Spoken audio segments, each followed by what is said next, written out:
अस्सलाम वालेकुम वरहमतुल्लाहि वबरकातुहू। ये जो आयत है ये मैंने अपनी एक दोस्त के लिए लिखी और इसको लिखने की वजह ये थी कि उसके घर में इंतहाई हसद और मुनाफिक लोगों ने जो है नजरें लगाई हुई हैं। अब नजर लगना जो है वो बरहक है। हमारे नबी सल्लल्लाहु अलैहि वसल्लम का फरमान है कि नजर जो है वो पत्थर को भी फाड़ देती है। और जब आपके घर में ऐसे रिश्तेदार स्पेशली जब वो आके कहते हैं ना, हाँ इतना खूबसूरत घर, हाँ इतनी बड़ी गाड़ी, तो ये जो हाँ है ना ये समझे कि ये नजर है। एक तो उनको उधर ही पॉइंट आउट कर दिया करें कि प्लीज माशाल्लाह बोले, और दूसरा आप ना अपना खुद की प्रोटेक्शन किया करें। ये एक ऐसा जिक्र है जिसको पढ़ने से आपको नजर नहीं लगेगी, आपको, आपके घर वालों को और आपके बच्चों को भी।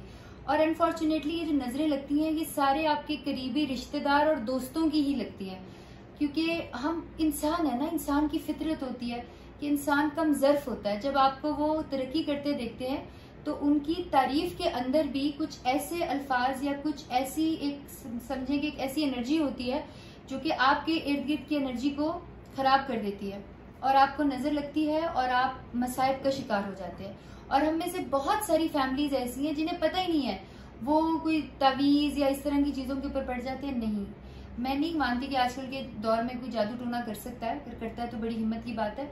The most worst thing which you can suffer is नजरे बद। वो सिर्फ नजरे बद होती है।